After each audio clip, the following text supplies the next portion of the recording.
ចិត្តនៅតែគិតប្រាថ្នា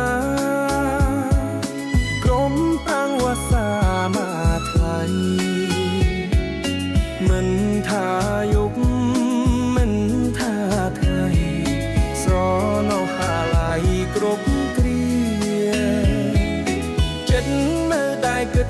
ចង់បានក៏យ៉ាងមករួមជាគ្នា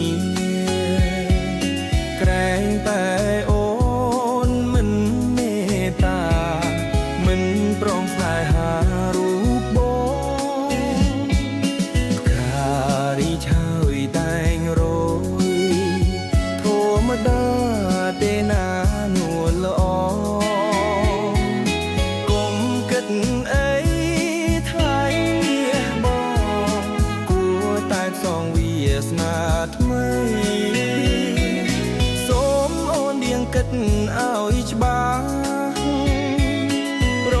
ដែលកងផ្ទះណាស្រីស្លឹកឈើចាស់គង់ថាជ័យចិត្តស្រីកងផ្លាស់ថ្មីបា